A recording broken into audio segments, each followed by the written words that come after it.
નમસ્તે. આજે આપણે નવરાત્રિ વિશે વાત કરવાના છીએ. નવરાત્રિ શાસ્ત્રોમાં શું કહેવામાં આવે છે, એનું શું મહત્ત્વ છે અને કેવી રીતે ઉજવવામાં આવતી હતી પહેલાં અને હવે, એની ઉપર પણ આપણે આજે ચર્ચા કરીશું. માનો ગરબો કેવી રીતે ઘરમાં રાખવો, કેવી રીતે માની પૂજા કરવી, માની કેવી રીતે આરાધના કરવી. તો આજે આપણે આ વિડીયોમાં આ વાત કરીશું શ્રેયાંશ સર સાથે. નમસ્કાર. નમસ્તે. નવરાત્રિ શું છે, નવરાત્રિનું મહત્ત્વ શું છે, એ આપણા દર્શક મિત્રોને સમજાવો. નવરાત્રિ નેન્સી એવું છે કે નવ માતાજી જે છે આપણા, તેમની પૂજાની એક વિધિ છે. જેવી રીતે કે પ્રથમ શૈલપુત્રીશ્ચ, દ્વિતીય બ્રહ્મચારિણીમ, તૃતીયમ ચંદ્રઘંટાશ્ચ, એવી રીતે 9 માતાજી છે કે દરેક પહેલો દિવસ છે તો પ્રથમ દિવસે શૈલપુત્રી માની આપણે પૂજા કરીએ છીએ, બીજા દિવસે બ્રહ્મચારીની માની આપણે પૂજા કરીએ છીએ, ત્રીજા દિવસે શૈલપુત્રી નામક માતાજી છે એમની આપણે પૂજા કરીએ છીએ, ચોથા દિવસે આપણે કુષ્માંડા માતાની પૂજા કરીએ છીએ, પાંચમા દિવસે આપણે સ્કંદ માતાજીની પૂજા કરીએ છીએ, છઠ્ઠા દિવસે કાત્યાયની માની પૂજા કરીએ છીએ, સાતમા દિવસે કાળરાત્રિ માની પૂજા છે, આઠમા દિવસે મહાગૌરી કે જે માતાજીનું સૌથી મોટું સ્વરૂપ છે, એટલે આઠમનું મહત્ત્વ આપણા ત્યાં બહુ જ વધારે છે.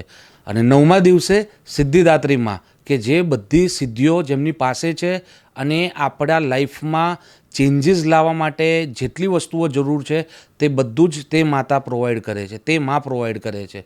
એટલા માટે નવરાત્રિ 9 માતાજીની આરાધનાની એક વસ્તુ છે. આપણે આજે યંગસ્ટર્સ બધા શું કરીએ છીએ કે ખાલી ગરબા રમવામાં વ્યસ્ત થઈએ છીએ. તો આ 9 દિવસ તમારી જેટલી પણ સિદ્ધિ છે, આરાધના છે, ઉપાસના છે, તે બધાને તમે પાર પાડી શકો છો. ઓકે.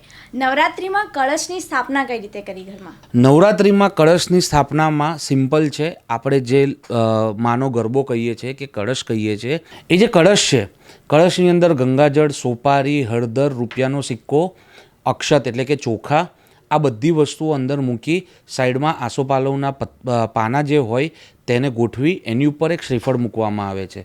આ તમારે કળશની સ્થાપના તમારે તમારા ઘરના ઈશાન ખૂણામાં કાં તો તમારા ઘરના પૂર્વની વોલ ઉપર તમારે કરવી જોઈએ. આ કળશ યોગ્ય મુહૂર્તમાં જ મૂકવું અને બ્રહ્મ મુહૂર્તમાં અગર તમે મૂકી શકો તો સૌથી બેસ્ટ છે. નવરાત્રિમાં લોકો વ્રત કરે છે, એ વ્રત કરવાની સાચી પદ્ધતિ શું છે? નવરાત્રિના વ્રતમાં એવું છે કે પોતાની શક્તિ પ્રમાણે તમારે વ્રત કરવું જોઈએ. એવું કશું જ નથી કે 9 દિવસ તમે નિર્જળા ઉપવાસ કરો કે એક ટાઈમ ફલાર કરીને એક ટાઈમ જમો, એવું કશું જ નથી. તમારી જેટલી શ્રદ્ધા અને તમારી જેટલી બોડીની શક્તિ હોય એ પ્રમાણે તમારે વ્રત કરવા જોઈએ. હા, તમારે આ ટાઈમે માંસાહાર તો હું ખાવાનું કોઈ દિવસ નથી કહેતો, પણ આ ટાઈમે તો બિલકુલ ના ખાવો જોઈએ. આ 9 દિવસ કોઈએ મદિરાપાન ના કરવું જોઈએ, શુદ્ધતા, બ્રહ્મચર્ય રાખવું જોઈએ. આ 9 દિવસ બહુ જ પાવરફુલ હોય છે. તો આમાં ફિઝિકલી તમારે કે સેક્સ્યુઅલી કોઈ પણ સાથે ઇન્વોલ્વ ના થવું જોઈએ. આ 9 દિવસનું તમે આટલી વસ્તુઓ સાચવશો તો મા દુર્ગાની કૃપા ભક્તિ તમારી ઉપર હંમેશા રહેશે. નવરાત્રિમાં બધા અખંડ જ્યોત કરતા હોય છે, એ આપણે ક્યાં કરવું જોઈએ, કઈ દિશામાં કરવું જોઈએ ઘરમાં? રાઈટ નેન્સી, આપણે જે પણ અખંડ જ્યોત છે, આમ માતાજીની જે ભગવાનની જે જગ્યા છે તે ઈશાન ખૂણો છે, પણ અખંડ જ્યોત જે કરવાની જગ્યા છે અને માતાજીની જે જગ્યા છે એ છે સાઉથ ઇસ્ટ. સાઉથ ઇસ્ટ એટલે કે અગ્નિખૂણો.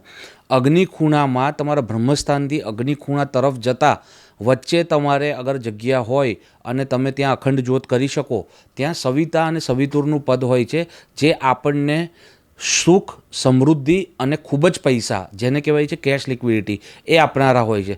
ત્યાં આપણે અગર 24 કલાકની અખંડ જ્યોત કરીએ છીએ 9 દિવસ માટે, તો એ આપણા ઓવરઓલ હેલ્થ અને વેલ્થ બંનેમાં બહુ જ સારા ફળ આપે છે. નવરાત્રિમાં એવા કયા શ્લોક બોલવા જોઈએ માતાજીના કે આપણને સારું પરિણામ મળે? જો એક લલિતા સહસ્ત્રનામ કરીને મા ત્રિપુર સુંદરીનો પાઠ છે, એ તો સૌથી બેસ્ટ છે. તમે દુર્ગા સપ્તશતીના પાઠ કરી શકો, કાં તો કોઈ બ્રાહ્મણને બોલાવીને રોજે રોજ એ કરવા જોઈએ તમારી ઓફિસમાં અને તમારા ઘરમાં, બંને જગ્યાએ. બીજું કે તમે કશું જ નથી કરી શકતા તો તમારે ઓમ ઐમ નમઃ કરીને એક મંત્ર છે, તેનો જાપ નિરંતર કરવો જોઈએ, કારણ કે તે અતિ પ્રિય મંત્ર છે, એકાક્ષરી મંત્ર છે, ઓમ ઐમ નમઃ. જેટલા પણ વિદ્યાર્થીઓ છે તે લોકો માટે સરસ્વતી માને પૂજવાનો પણ આ ઉત્તમ દિવસ છે. તો તેમને સરસ્વતી માના જે પણ મંત્રો છે એમાંથી પણ એક નાનકડો મંત્ર તમને કહું, ઓમ ઐમ રીમ શ્રીમ ક્લીમ વાગવાદિની દેવી સરસ્વતી મમ જીવ્વાગ્રે વદ વદ ઓમ ઐમ રીમ શ્રીમ ક્લીમ સ્વાહા. આ મંત્ર કરવાથી તમારું જે ભણવાનું છે, આ ઇવન મોટા પણ કરી શકે. આજની તારીખમાં હું પણ આ મંત્રનો સતત પાઠ કરતો જ રહું છું, કારણ કે આમાં આપણે માને એવી વિનંતી કરીએ છીએ કે તમે મારી જીવવા એટલે કે જીભ ઉપર આવીને વસો. તો મોટું આટલું કરવાથી પણ તમારી એક સાત્વિક નવરાત્રિ અને શુદ્ધ નવરાત્રિ કે જે તમને સારા પરિણામ આપી શકે તે રીતે તમારી નવરાત્રિ જશે. બાકી આજના ટાઈમમાં જે કલ્ચર ચાલી રહ્યું છે એ પ્રમાણે નવરાત્રિ ના મનાવો. થોડું આનું જે શાસ્ત્રોક્ત વસ્તુઓ છે તેની તરફ આપ વળો તેવી મારી શુભકામનાઓ. ધન્યવાદ.